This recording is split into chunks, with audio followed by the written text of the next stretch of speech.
All right, how's it going? Welcome back to another video here in the series on mechanics and relativity. You might be able to tell by the title of the video, but this is going to be the last video in this video series. And I think that can always be sort of a bittersweet moment, right? On one hand, I've had a lot of fun being able to make these videos and being able to share them and just to be able to talk about these ideas in both classical mechanics and special relativity. So on one hand, it's kind of sad that we're done with the topic. But on the other hand, there's sort of this sense of it feels good to have another full video series on the channel, because that means that there's always going to be the next one, right? Where I have no plans on stopping this channel at any point. Yeah, I guess that those are my general thoughts, and those tend to be my thoughts at the end of every video series. One thing I wanted to comment on quickly is that when I was originally sort of prepping the notes to make the video series and figuring out how do I want to organize this, one section of David Tong's lecture notes, because he's kind of the primary resource that I've been using. One of the subsections in his lecture notes that I wasn't sure whether or not I wanted to include was his section on spinors. It's the final subsection in his section on special relativity.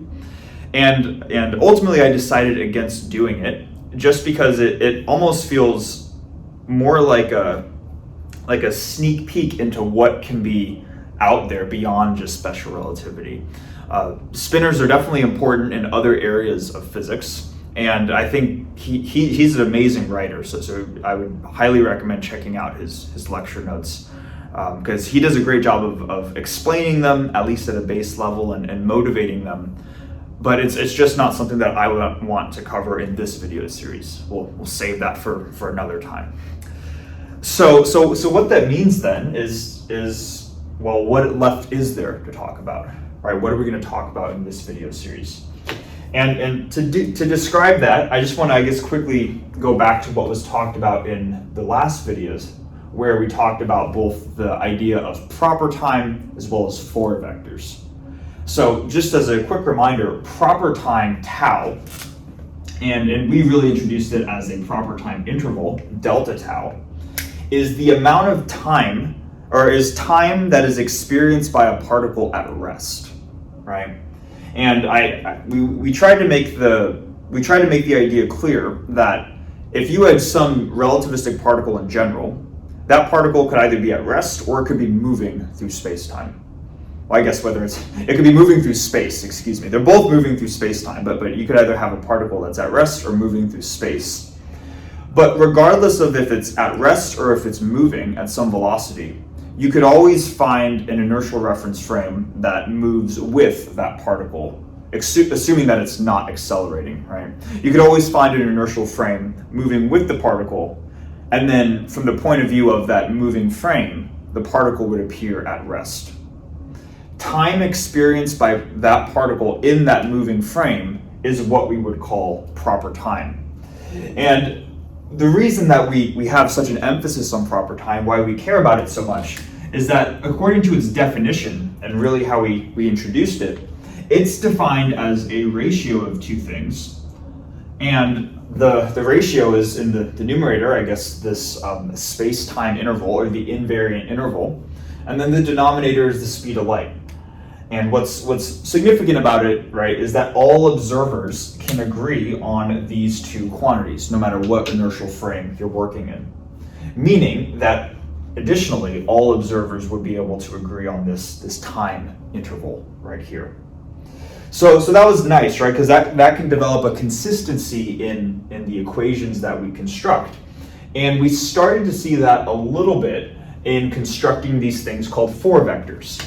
And what's written up here, at least in this top line right here, are examples of different four vectors. Just as a reminder though, a four vector is not simply any vector that has four components, but it's a vector that has four components and it obeys the geometric structure of space-time. So then just to make sure we understand what we mean by that statement is if we have some four vector x, and we were to act a Lorentz transformation matrix lambda on it, and that gives us some new 4 vector x prime, then both x and x prime are considered 4 vectors if the inner product of x with itself, x dot x, is equal to the inner product of x prime with itself, x prime dot x prime. Essentially, if the invariant spacetime interval is the same calculated this way or this way, that is kind of the additional condition needed to be considered a 4 vector, right? So we wanted to make that additional constraint clear because it's not just any vector with 4 components. But that was at least the basic idea. And we introduced these different 4 vectors. We introduced 3. I guess the 4-dimensional vector, just to denote a particle's position in space-time, had a 0th time-like component, ct, and then a first, second, third space components, denoted by just the standard position vector x.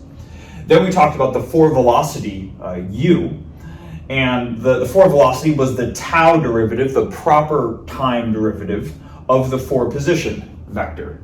And we talked about why we couldn't have just standard time right there, right? Why we needed to work in proper time, because all observers can agree on that. So we see that we're using proper time to take derivatives of 4 vectors and get additional 4 vectors. This is what it looks like. We have just the constant speed of light for the 0th component, and then the 3 velocity, just the particle's velocity in 3-dimensional space. And then the last one that we looked at was the 4 momentum of the particle, which is simply the mass of whatever particle you have times the 4 velocity of the particle. And from doing that, going from the 4 velocity, which looks like this, to the 4 momentum, which looks like this, there's simply just adding on the mass of the particle in there, which kind of makes sense, right? It's just the mass times the 4 velocity. But we also talked about how these quantities relate to the relativistic energy and the relativistic 3 momentum of the particle. So that's kind of what we have right here, right? Where we said that if you wanted to talk about a particle's momentum as it travels through space, it is the particle's mass times its velocity times this relativistic factor gamma.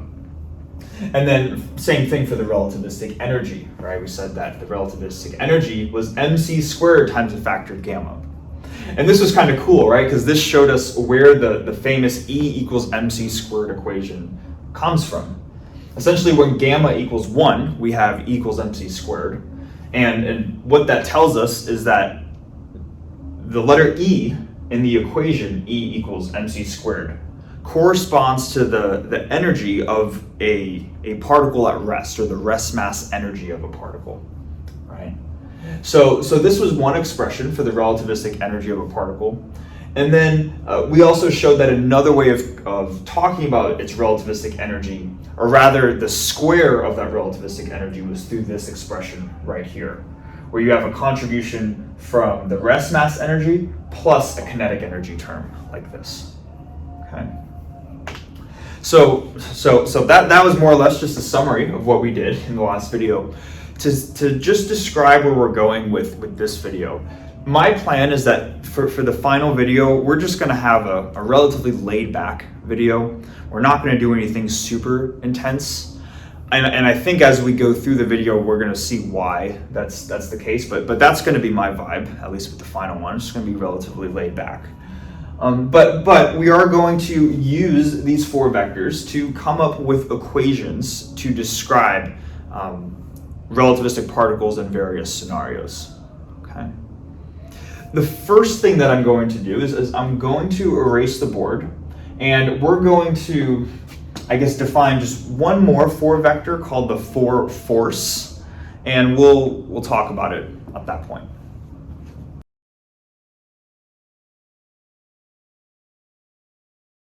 Okay, so we have the final 4 vector that we're going to look at least in this video series. It's called the 4 force. It is denoted F mu, and the way that it is computed is by taking the proper time derivative of the 4 momentum vector. So again, we're seeing this common trend that we can construct new 4 vectors by taking either scaled versions of of previous 4 vectors or by taking proper time derivatives of 4 vectors, right? Now, I guess the first thing that I'd like to do is just to actually sort of compute this derivative in a general sense, to say what does this correspond to. So let's do that. Like what we've done previously, we can re-express this proper time derivative in terms of just a standard time derivative just through chain rule. So we can rewrite this as dt d tau times dp mu dt like this, right? And we showed this interesting fact that in the general case, t and tau aren't related. We saw this in the last video, right? Or not to say that they're not related, but that they're not equal, right? They are related to each other, however, by a factor of gamma, and we showed how we can compute this. So this is really gamma times, I'm going to just write the time derivative of the 4 vector p mu, where we're going to use the expression for p mu as the relativistic energy divided by c, E over c, times the relativistic 3 momentum, p, like this. Then if we just plug in the derivative into both terms, we're going to see that we still get this factor gamma on the outside. And now our 4 vector looks like we have 1 over c times dE dt in the 0th component. And then we're going to have dP dt, and I guess the first, second, and third components. So I guess so this is how we can compute the 4 vector, right? But I think I just want to quickly comment on what these correspond to, right? We saw that with the 4 velocity, the first, second, third components of the 4 velocity were was the standard 3 velocity of a particle, right? Same thing with the 4 momentum. We saw that the first, second, and third components of the 4 momentum just corresponded to the 3 momentum of the particle. Now we're here with the 4 force, and if we look at the first, second, and third components, we just ask ourselves, what is dP dt, the time derivative of the momentum? Well, we know this from Newton's laws. Newton's second law tells us that P dot equals F, right? So the first, second, and third components of the 4 force correspond to the 3 force F, the relativistic 3 force experienced by a particle. And I know that I'm writing both of these with an uppercase F, but hopefully we can distinguish them because the 3 force has an arrow over the top of it, whereas the 4 force does not have an arrow and it has the Greek index, right? So this is the space component right here. And then this component, this is something I don't believe we've talked about much in this video series, but there's a concept in physics known as power. And power is simply the time derivative of the energy of a particle. So how does the energy change as a function of time?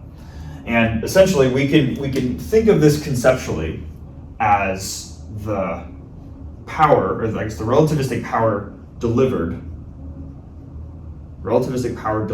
to a particle. So we can think of a time component. And then for the space component, this would be the relativistic 3 force, the 3-dimensional force experienced by the particle. Okay. And I think this is kind of nice because this looks very similar to Newton's second law, right? Where, I wrote P dot. This is not P dot F, right? Excuse me. This is P dot equals F. Right, that's Newton's second law.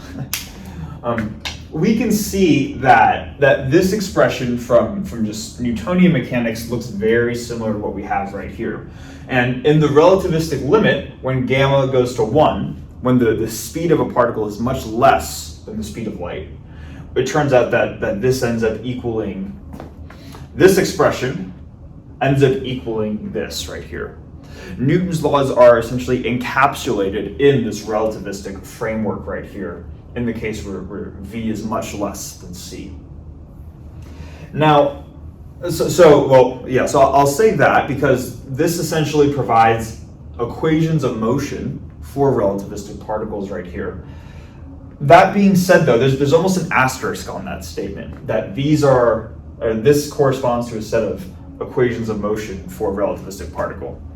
It's true that is true in the literal sense. However, I'll say that oftentimes when working with modern relativistic physics type problems, or just modern relativistic physical systems, we don't end up using this expression a whole lot.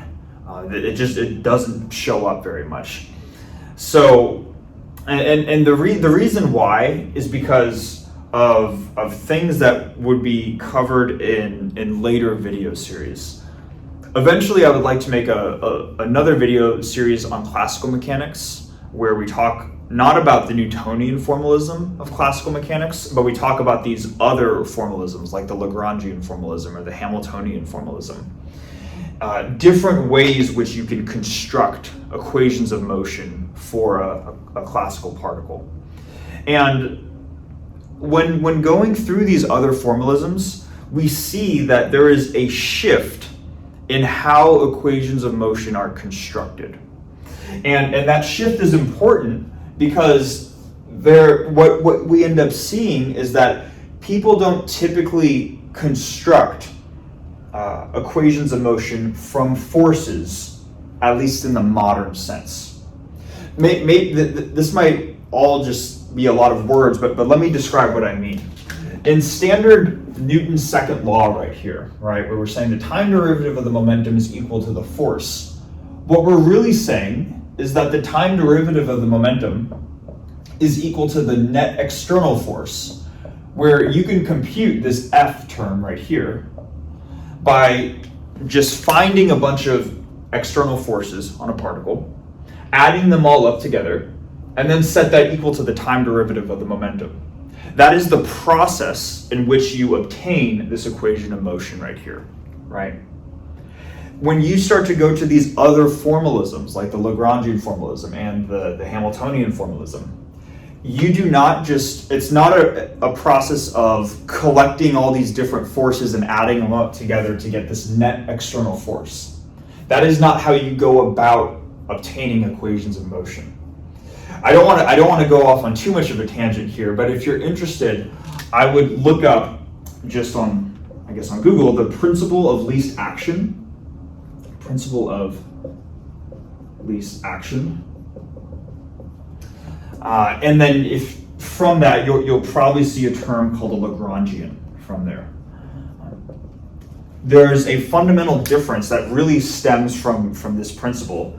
It doesn't even need to be the principle of least action, it can be the principle of stationary action. But there's a different fundamental groundwork for how you develop equations of motion. And it doesn't come from just collecting forces or just finding all the forces on a particle. So I realize, I guess that's more of a tangent than maybe what was necessary, but even though this is technically correct, and it is, we won't see this in many applications, so I'll say that. Okay. So the question then becomes more like, all right, well, if we've now developed an equation of motion for these particles, but we just said we don't use them very often, what are we still going to talk about, right? And to see where we're going to go with the rest of the video, I want us to remind ourselves of the fundamental ideas that we saw in classical mechanics. We said that essentially any problem in classical mechanics can be solved by using either Newton's three laws or three conservation principles, which is conservation of energy, momentum, and angular momentum. We're just saying right here, because this corresponds to equations of motion that encapsulates Newton's second law right here. So if we're not going to use Newton's laws, the things that we can still use and what we're going to use are conservation principles. So what I'm going to do I guess, for the rest of the video, and what I'm going to do right now is I'm going to erase the board. We're going to look at various, I guess, simple systems in particle physics and show how in a relativistic framework we can apply those conservation principles to help us gain statements about the physical systems that we're looking at.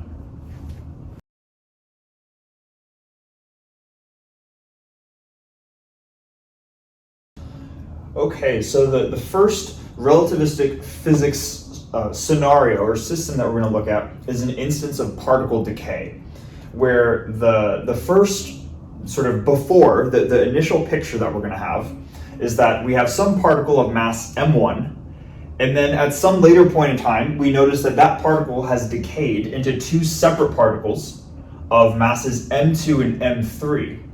And we would like to come up with some basic equations to describe this system right here. Okay. Now, the fundamental assumption that we mentioned in the previous whiteboard is that we're going to use conservation laws to do this. And what that means is that there are going to be no net external forces acting on this system right here. In other words, F mu, the force, otherwise known as the proper time derivative of the form momentum, needs to equal the zero for vector, a vector of 4 zeros, right? So if the proper time derivative of the form momentum is just 0, that implies that the form momentum p mu is conserved, right? And this is going to be our basis for our equations right here. I'm mentioning this because this, in a sense, sort of limits what we're able to talk about with these systems. Admittedly, there's a lot that you can say about these systems that we're not going to, simply because it goes beyond the scope of what we want to cover in this video series. For example, we're not going to describe exactly how this particle goes from one particle into two separate particles, right? We're not describing the interaction or the mechanism that causes this type of interaction right here. We're not going to get into those specifics. We're also not going to get into the probability that a particle of an initial mass decays into these two subsequent particles. I think the example that David Tong has in his lecture notes is, he says, let's suppose we start with a Higgs boson particle, and one possibility for that Higgs boson particle is for it to decay into two separate photons as they go off in their own directions. But it turns out that Higgs boson doesn't necessarily have to decay into two photons. It can decay into various other possibilities. So we're not going to talk about the probability that this specific event occurs.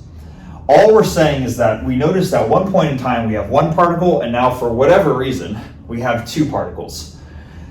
What we can still say about this system is that momentum is conserved, and that can help us understand more or less the kinematics of the particles at play here. So to do this, and to show or to establish some equations, we're going to work with the fact that the form momentum is conserved. I'm going to take the momentum before this interaction happened, where we just have a single particle of mass m1. That will have a corresponding form momentum p1. I guess if you want, maybe we could put the mu superscript just to indicate that we're working with the 4 vector.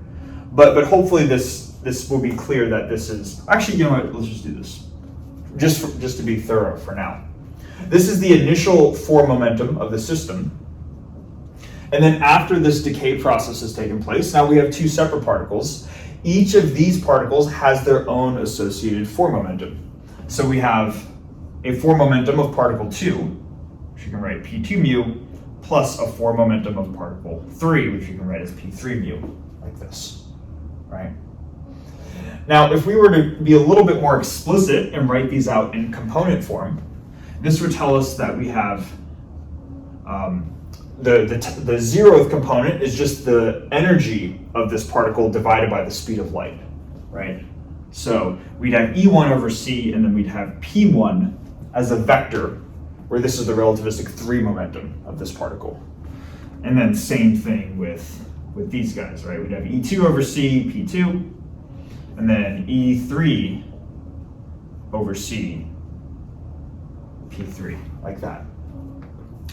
So you could look at these component-wise, and you'd have an equation that shows that energy is conserved. That's what the 0th component of this equation is saying, is that this 0th component says energy is conserved, and the bottom component says momentum is conserved. So when working in relativity, when we're saying that the forward momentum is conserved, what we're really saying is that both energy and momentum are conserved for this overall process right here. It kind of encompasses both of those all together. Now, what we can do is we know that if the forward momentum is conserved and we're working in an inertial reference frame, then the forward momentum should be conserved in any inertial reference frame. We should be able to perform any Lorentz transformation to look at the system in some other inertial frame, and we should still have that the forward momentum is conserved. That shouldn't change fundamentally. And what that means is that, and this is kind of a common trick that you see often in these types of scenarios, is people will pick a very convenient inertial frame to work in to help sort of simplify these equations to help us determine properties of the system. The convenient frame that we can work in is to say that whatever velocity this particle is moving at, let's pick a frame that is moving with this particle. So from that moving frame, it appears as if this particle is at rest. Okay. So maybe what I'll do is I'll put an S prime here. Let's suppose we're working in a frame where it appears that this particle is at rest. We can ask, what does that mean, right? That doesn't mean that the energy of that particle goes to zero. We saw that particles in the previous video can have a rest mass energy, but it does tell us that the particle's momentum goes to zero, right? Because the relativistic 3 momentum, P1, is gamma m1 times v or u or whatever we want to call it, right?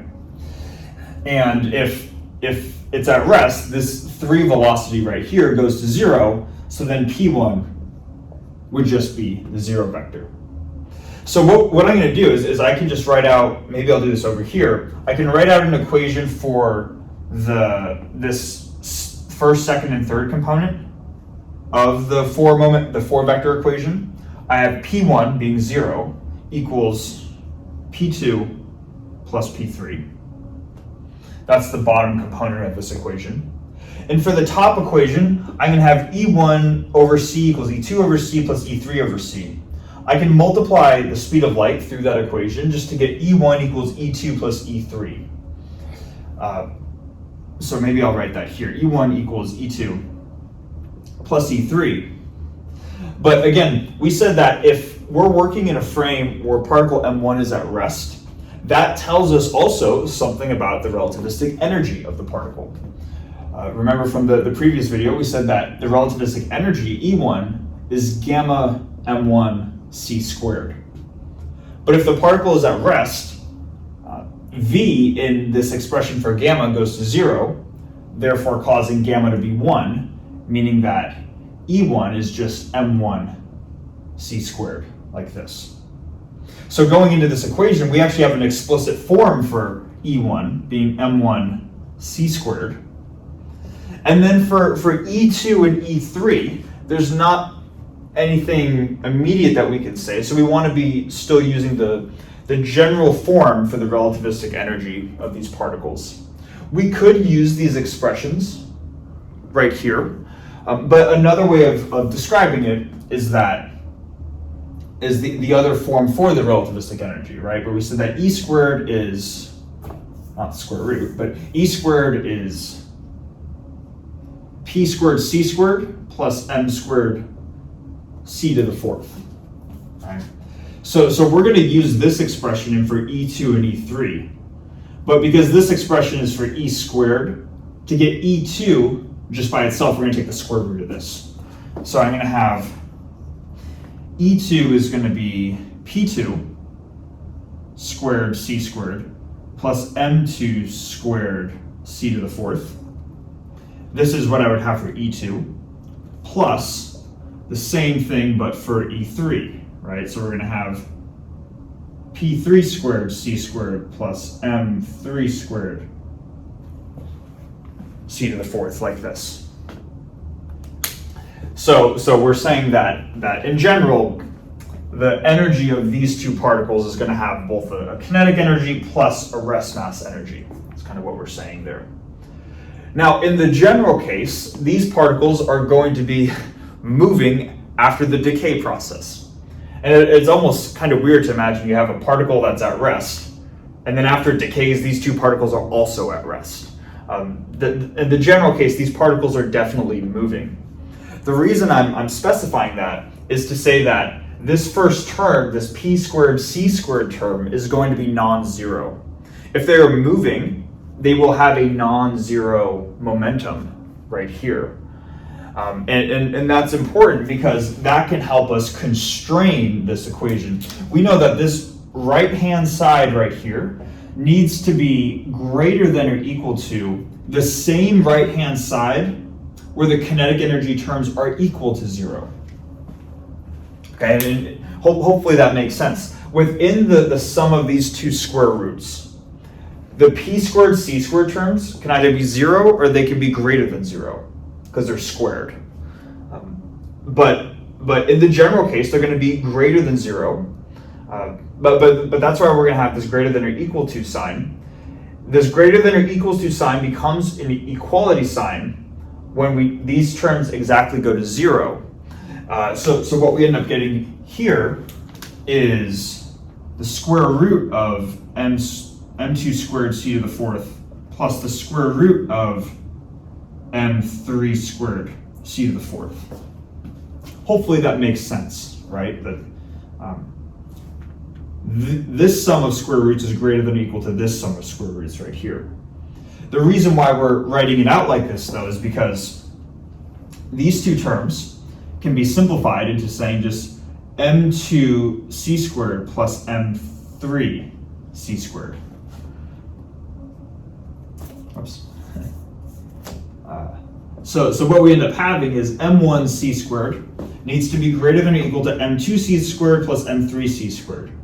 The c squared factors can cancel out, leaving us with the fact that m1 is greater than or equal to m2 plus m3. So we get these equations right here, and we can just ask, what do they tell us? And they don't tell us, I guess, a ton, and the statements that they tell us might be obvious, but hopefully we can see that even with just using conservation of form momentum, we can still understand properties of the system. The first constraint, or just the first equation that we came up with, was the one regarding the first, second, third components of the form momentum, which is talking about the three momenta of the particles. If 0 equals P2 plus P3, that means P2 needs to be the negative of P3. Essentially, if particle M3 is going in this direction, M2 needs to be going in the opposite direction. So you can't have two particles going off like this after a decay process. They need to be going in opposite directions. So that's one thing that we can learn from simply just from conservation of form momentum. And the other one is this constraint that we ultimately define down here. Again, hopefully this one also makes sense, that M1 needs to be greater than or equal to M2 plus M3. The mass of our starting particle needs to be greater than or equal to the mass of these subsequent particles. It'd be not only would it be weird, but it wouldn't make physical sense if these particles had more mass than what we started with in the first place, right? So there's also this constraint that we have right here. So that's the first system that we're just going to describe at a basic level, particle decay. Next one we're going to go into is not where one particle decays, but you have two particles coming together and there's a collision. So what do relativistic collisions look like and how can we model them?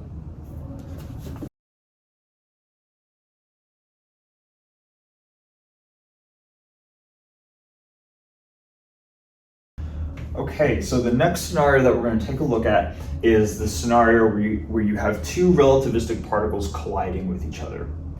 And admittedly, it might seem a little bit confusing from what we have drawn right here, so let's make sure we understand it. The initial case is these two particles right here are coming together, and maybe they just sort of clip off each other. So this particle's trajectory goes from here to here, whereas this particle's trajectory goes from here to here, so it kind of looks something like that. Doesn't mean it has to be that way, right? You could also have two particles really just bounce off each other, do something like that as well. I don't know why. For me, it's intuitive, at least, to imagine particles sort of just clipping off each other and going in their own directions. Now, conservation of form momentum is going to apply here as well. So in setting it up, maybe what I'll just start by doing is I'll say that the initial form momentum of the system, pi mu, needs to equal the final form momentum of the system, pf mu. Now, initially, the two particles coming together are looking like this. So we have two particles on the left-hand side of our equation, p1 plus p2. Maybe I'll put the mu. Again, we don't have to, but put it. And then after the fact, after they collide, there's going to be the two particles going in opposite directions. So we're going to have p3 mu plus p4 mu. Now, with a given collision, something that we did implicitly here that we should probably be explicit about is that we drew this collision in a very specific reference frame. We're going to, and maybe just to add a little bit more detail here, both of these particles that are coming together have a mass m, and we're going to set it up so both particles are incoming at the same velocity v. Okay. It is possible to find a reference frame. Well, the particles having the same mass is just a choice that we made for the problem. But more specifically, the particles coming together at the same velocity right here is really coming down to a choice of reference frame. The reference frame actually has a name, and it's called the center of momentum reference frame. And hopefully this makes sense, right? Because the total initial momentum, and not the form momentum, but just maybe the three momentum, the initial three momentum of the system needs to be zero. And let's understand why. Because the initial three momentum is the three momentum of this particle plus the three momentum of this particle. This particle has a three momentum of positive mv going in the positive x direction. This particle's three momentum has a three momentum of minus mv. And we can find a reference frame in which that is true, which the initial net three momentum goes to zero. And that's a convenient reference frame to work in because that helps us simplify down some of the four vectors that we're going to work with. Okay. Maybe to be a little bit more explicit too, let's just start by writing out the four vectors for each of the particles that we have here. I'm going to rewrite this p1 plus p2 up here equals p3 plus p4, and just so I can give myself some space over here. But let's start with P1, P2, P3, and P4, and we'll see that this becomes a little bit easier to solve for the components of these vectors because we're expressing this problem in what's called the center of momentum frame. That's a common, convenient choice of reference frame to work in. So P1 mu is going to have four components to it, and rather than writing it out as a zeroth and then first, second, third, I'm going to write out 0, 1, 2, 3 components. Just because we're working in x and y directions now, and we're going to want to be a little bit more specific. So for the 0 component of P1, that's just going to be gamma mc, right? That's the relativistic energy per c of the particle. Then its initial momentum in the x direction is going to be gamma m v, because we're denoting that these particles are colliding in the x direction, the horizontal direction. Then we have 0 and 0 for the y and z components for this particle right here. P2 mu, maybe I'll just put 1, 2, 3, 4, like that. P2 mu like with P1 mu, the 0th component is the relativistic energy of this particle, which is also gamma mc. Its x component is just going to be the negative of this, so it's minus gamma mv. And then same thing, right? 0 and 0 for the y and z components. So we can see that if we add up the relativistic 3 momenta, adding up these 3 elements together, we're going to get 0. But we see that the total 4 momenta initially is non-zero because the 0th component talks about the relativistic energy of the particles.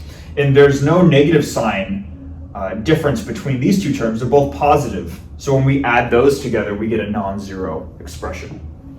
So center of momentum frame does not mean that 4 momentum, the net 4 momentum goes to 0, but the net 3 momentum goes to 0. Now, for the P3 mu and P4 mu, let's maybe start with this particle right here. Same idea, it's going to have its gamma factor, gamma mc. And then for the components of the 3 momentum, we're going to have gamma mv times a factor of cosine theta in the x direction. Same idea, but a factor of sine theta, so gamma mv sine theta in the y direction, and then 0 for the z direction. We're orienting the coordinate system that way. Right, and then same thing with P4 mu. Finally, we're going to have gamma mc, and then it's going to be in the negative x direction, so we're going to have minus gamma mv cosine theta minus gamma mv sine theta. And without even looking at the picture, we knew that that had to be true, right? Because the initial 3 momenta, the initial net 3 momenta of the system went to 0. So the final net 3 momenta should also go to 0 when we add this to this and this to this right here. That is the convenience of working in the center of momentum frame. Right? So these are the equations, and then you can come up with applying conservation of 4 momentum to solve for whatever types of quantities you want. What I want to show though is that while the center of momentum frame is nice to work in, and in these relativistic particle physics type problems that show up in special relativity, it's a common choice to use this, but it's not always the frame that is what people work in. One of the more realistic frames that people work in is not where both particles are coming together, but rather if you have one particle that's stationary and the other one is hitting it, right? Like if you have, if we've heard of Compton scattering before, if we've heard of Rutherford scattering, you're usually shooting a particle at some stationary target and watching the collision at that point. So I'm going to draw out what this picture looks like in a different reference frame where one of the particles is stationary and the other is moving, and then we'll talk about that at that point.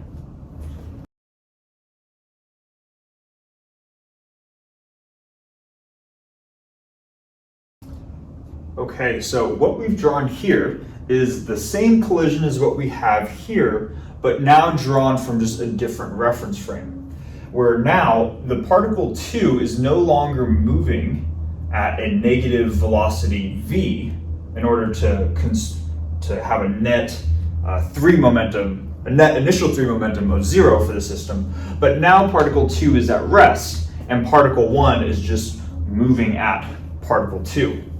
And one thing that I think is interesting is that when working in a different reference frame, we now see that as the particles run into each other and bump into each other, they're going to scatter off each other in different directions at different angles, phi and alpha, as opposed to when we needed to conserve the net 3 momentum of the system. We needed to have that these angles right here were the same, right? So looking at the system, it gets a little bit more generalized, but it's also a bit more realistic, right? Like normally you're going to have some target, something that you're interested in hitting, and then some particle is going to come in and then they're going to scatter off each other. What we can do is just like before, we can apply conservation of 4 momentum to the system, and we can start with particle 1, P1 mu, and just ask what its initial 4 momentum is. it's going to have a form momentum of gamma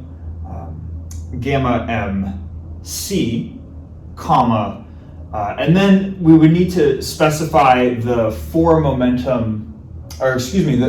momentum of this particle.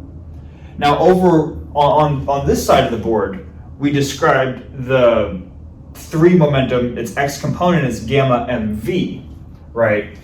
Here, now that we're in a different reference frame, we could still call it gamma times m times some speed, but that speed or velocity, I guess, would need to be a different expression. It wouldn't be v, it would be u, because we're now in a different inertial frame, right? We're still going to work under the assumption that the y and z components here are 0, but this is how we can express the forward momentum of this particle. And then for this second particle right here, its initial rest mass energy is not going to be gamma mc. The reason is because it's at rest, so gamma is 1, so we just have mc. And then the remaining components, if it's at rest, need to be 0, like this. So if we were to look at the net initial three momenta of the system from this reference frame right here, in other words, we were to add up the first, second, and third components of these vectors, we see that we get a non-zero quantity. Hence, we're not working in the center of momentum frame. It's a different reference frame. Now, at this point too, once these particles collide, in the general case, they're going to go off at different angles, and they're going to also go off at different speeds. You, in theory, could calculate what a given angle is, or what a given speed is, or a given an overall speed or overall momentum for each of these particles after the collision. How you do that is really going to depend on what's provided in the problem. They might give you some additional condition that you could use to solve for those quantities, but this would be the basic setup that would apply to any problem where that initial, one of the particles is stationary, right, and the other one is coming in at some initial velocity, u. I guess as a final thing, one thing that we can constrain is going from here to here. In this reference frame, particle 2 is moving at velocity negative v. In this reference frame, particle 2 is moving at velocity 0. So that actually tells us about the reference frames themselves. What is the relationship between these two reference frames? We could say that if this is a reference frame, like if we wanted to call this reference frame S right here, and we wanted to call this reference frame S prime, moving at a velocity relative to S, we can just look at particle 2 and say that in frame S, it's moving at negative v. In S prime, it's moving at it's moving at 0. So the relative velocity between these two reference frames is a velocity v in the positive x direction. So that in turn can tell us about the velocity u that particle 1 moves at. Particle 1 is already in a reference frame S prime, moving at velocity v with respect to S. But then even when it was in S, it already had a velocity v by itself. So we can apply the velocity addition formula to solve for u. You're going to have one contribution from the fact that it's already moving in this frame S right here, and then another from the fact that S prime is moving by itself. So we're going to get v plus v over 1 plus v times v over c squared as the velocity addition formula, right? Or 2v over 1 plus v squared over c squared. So we can come up with a way to relate this velocity u to velocity v just through the velocity addition formula.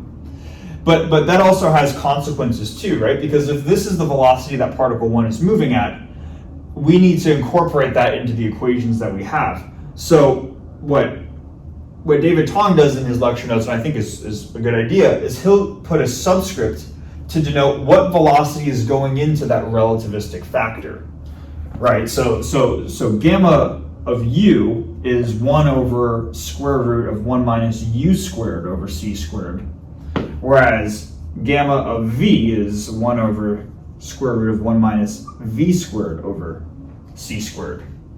We would have gamma u right here, and then I guess in all of these expressions, we're going to have gamma sub v. So we want to make sure that we're not just using a general expression for gamma, right?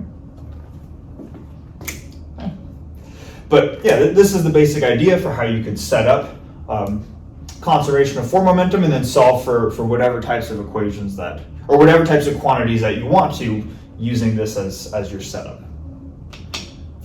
As the final thing we're going to talk about it just briefly, an interesting scenario, not of particle decay or particle collisions, but a thing where you could, in theory, collide, and this happens, where you could collide two particles together. And if you do so at high enough velocities, you could actually create a new particle. So two particles collide and they go off in their own directions, but a third particle gets created after the collision. It's called particle creation. So we'll erase the board and then go through that to finish off the video.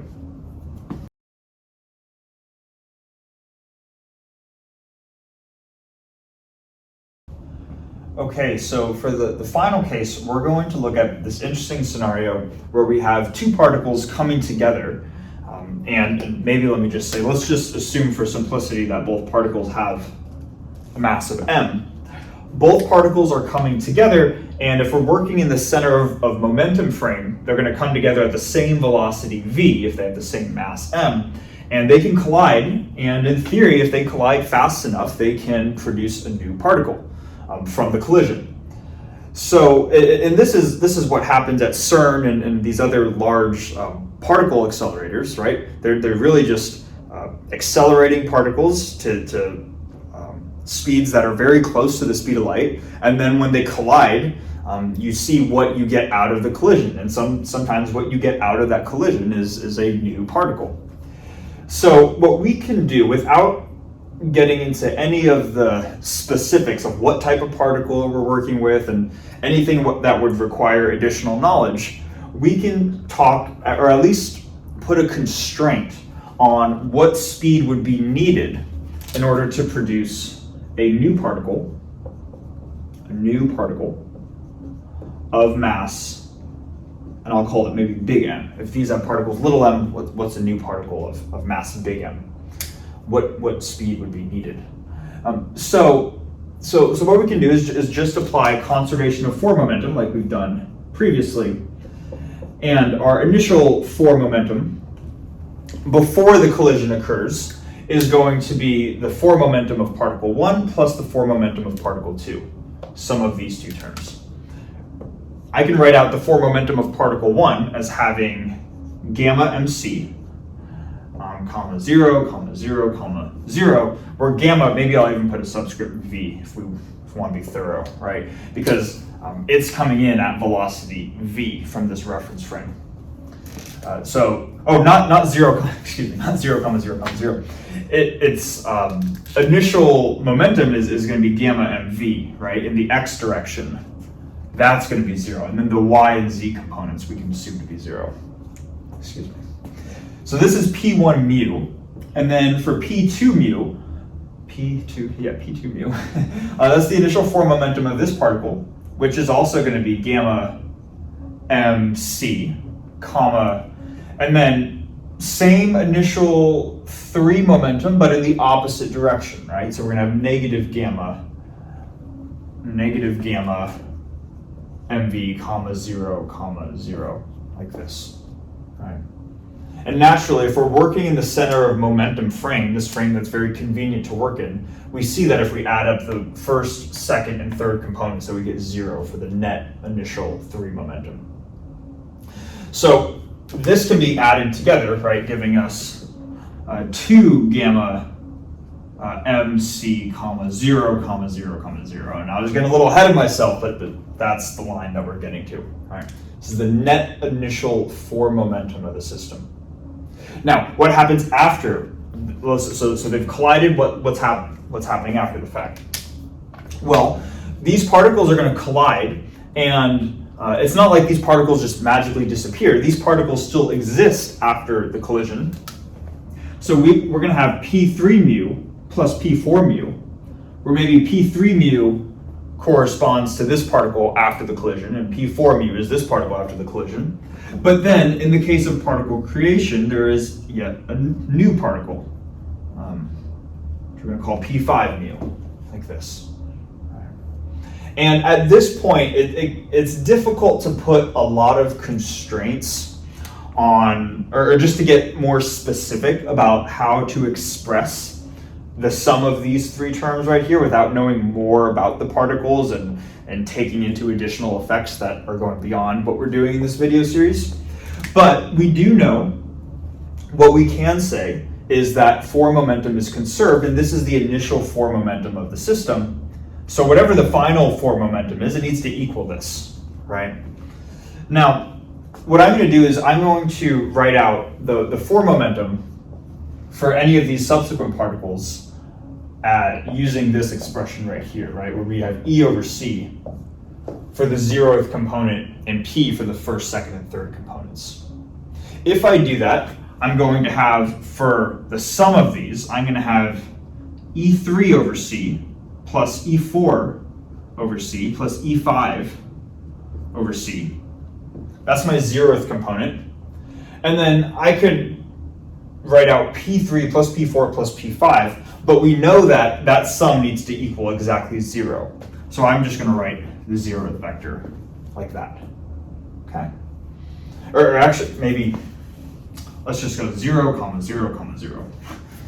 So that way when we add, or not when we add, but when we equate this 4 vector, the initial form momentum, and we set this equal to this, which is the final form momentum, we really only have one component to work with, just the 0th component. And we end up getting 2 times gamma MC equals E3 equals E3 plus E4 plus E5. This thing divided by the speed of light, divided by C. I'm just going to multiply C to the other side. So we get 2 times gamma times MC squared gives us the sum of these energies right here. Now, as a final step to actually sort of put constraints on what velocity would be needed is we can say a little bit more about these energy values right here. And there are different ways in which you could do this, but probably the way to see this the most clearly is we know that E squared equals P squared C squared plus M squared C to the 4th, right? Or in other words, if I took the square root of both sides, I get that E is the square root of this. And this is the relativistic energy for any particle. And this energy needs to be greater than or equal to mc squared. It equals mc squared when this first term goes to 0. But assuming this first term does not go to 0, then it's going to be greater than it, right? And let's just think about what that would correspond to for each of these values. It's a safe assumption that each of these values are going to be greater than just the rest mass energy, but let's keep it as a greater than or equal to sign, at least in the general case, to be accurate. But if we were to write out that E3 is going to follow this expression right here, let's keep in mind E3 is the energy of this particle after the collision. This particle after the collision is still going to have a mass of m, so E3 needs to be greater than just mc squared, like this. E4 is the energy of this particle after the collision, which has a mass little m, which is also going to be mc squared. And then finally, the energy of particle 5 is going to have a mass of big M, which is why we're going to write it like this. So ultimately, what we can say if we want to constrain a possible velocity is just to look at this inequality that we've constructed from here, which is to say that 2mc squared over the square root of 1 minus v squared over c squared. It's my left-hand side, right? Just writing this out for gamma. Needs to be greater than or equal to 2mc squared plus big M c squared, like this. And then you could, in theory, solve for v to see what that means in terms of this mass big M right here. All right. So I know there's limited things that we can say, but really all we're doing is we're applying conservation of form momentum, and then we're already making statements about a theory that we've made no videos about, which is particle physics, right? It's kind of cool. But yeah, that's going to be it for this video series. Thank you so much for watching, whether you're watching this video now or if you've watched any of the videos on this channel. I feel like I say this after pretty much every one of these video series. I don't remember if I do, but I feel like I do, where I just do this as a hobby. This is something that is just fun for me. I would be making videos even if they got no views, I had no subscribers. I just find this enjoyable. This is a teaching outlet that I can do outside of my normal workload. But the fact that people will view these videos, the fact that I do have some subscribers is really, really cool, and it means a lot to me. And just the feedback that I've gotten, whether it's saying the videos are good or they're pointing out potential typos, I encourage all of it. I think it's nice as long as we're just building discussions around math and physics. I think that's just a really cool thing. So yeah, I just want to say thank you. This has been a lot of fun, and yeah, I'm gonna continue to keep making these video series. I have no plans on stopping. So thank you so much for watching, and I'll hopefully see you in the next video series, whatever that happens to be.